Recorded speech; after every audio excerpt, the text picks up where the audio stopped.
Once upon a time, deep in a lush, green forest, there lived a sweet little girl who was loved by everyone who knew her. But the person who loved her most of all was her grandmother.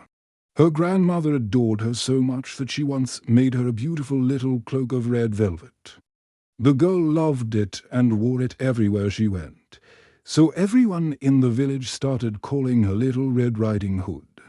One sunny morning, Little Red Riding Hood's mother called her over. She said, "My dear, your grandmother is feeling unwell.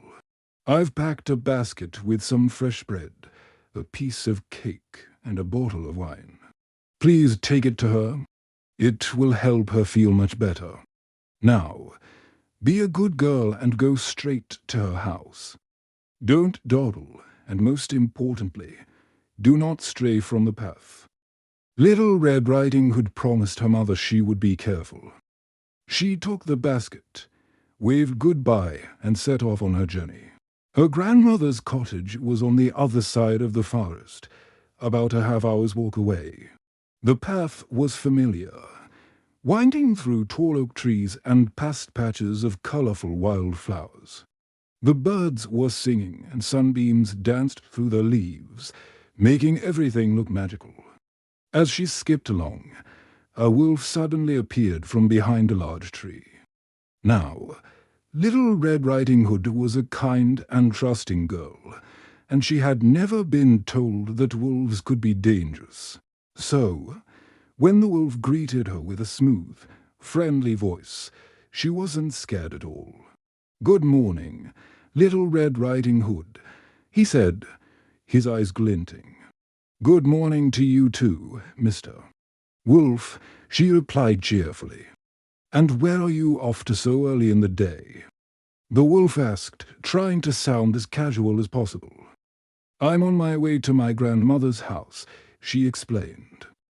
"She's not feeling very well, so I'm taking her a basket with some cake and wine to help her get stronger." The wolf's ears perked up. "How interesting. And where does your grandmother live?"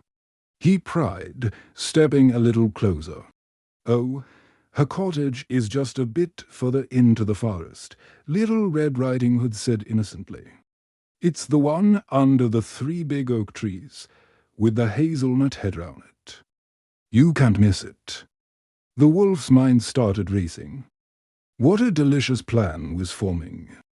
He thought to himself, this tender young thing would be a tasty treat, even better than the old woman. I must be clever if I want to catch them both.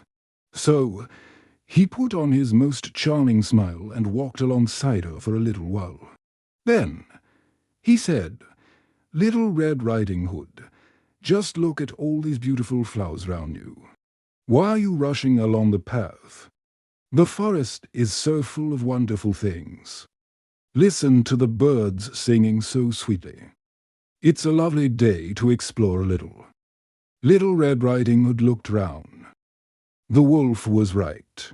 The flowers were indeed beautiful bright yellow buttercups, deep bluebells, delicate white daisies. She thought Grandma would love a fresh bouquet. It's still early. I have plenty of time. Forgetting her mother's warning completely, she stepped off the path and into the meadow to pick some flowers. As she picked one, she would see another, even prettier one a little further away, and so she wandered deeper and deeper into the woods. Meanwhile, the cunning wolf didn't waste a second. He ran straight to the grandmother's cottage, following the directions Little Red Riding Hood had given him. When he arrived, he knocked on the door. "Who's there?" called a weak voice from inside. The wolf disguised his voice, making it high and soft. "It's me, Little Red Riding Hood. I've brought you some cake and wine. Please open the door." "Just lift the latch, my dear," the grandmother called out. "I'm too weak to get up." The wolf lifted the latch, the door swung open, and without saying another word, he bounded over to the bed and swallowed the poor grandmother in one single gulp. Then He put on her nightgown, her cap, and her glasses. He pulled the curtains round the bed and climbed in, waiting patiently for his next visitor. Back in the forest, Little Red Riding Hood had gathered a huge bouquet of flowers. When she couldn't carry any more, she remembered her grandmother and hurried back to the path. She was surprised to find the cottage door wide open when she arrived. As she stepped inside, she felt a strange, uneasy feeling. Usually, she loved visiting her grandmother, but today, something felt wrong. She called out, "Good morning," but there was no reply. She walked hesitantly to the bedroom and pulled back the bed curtains. There lay her grandmother, but she looked very, very strange. Her cap was pulled down low over her face, and she was tucked under the covers. "Oh, grandmother," Little Red Riding Hood said, "what big ears you have! All the better to hear you with, my dear," the wolf replied, in his scratchy, disguised voice. "And grandmother, what big eyes you have," she said, stepping closer. "All the better to see you with, my dear. But grandmother, what big hands you have. All the better to hug you with, my dear." "Oh, grandmother," she whispered, her voice trembling, "what a terribly big mouth you have. All the better to eat you with." The wolf roared, and with that, he leaped out of the bed and swallowed poor Little Red Riding Hood whole. With his belly full, the wolf felt very sleepy. He climbed back into the grandmother's bed, lay down, and soon began to snore very, very loudly. A little while later, a woodsman was passing by the cottage.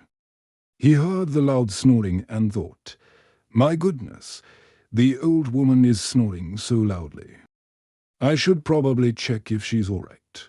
He went inside, and when he entered the bedroom, he saw the wolf lying there. "So, it's you, you old sinner," he exclaimed.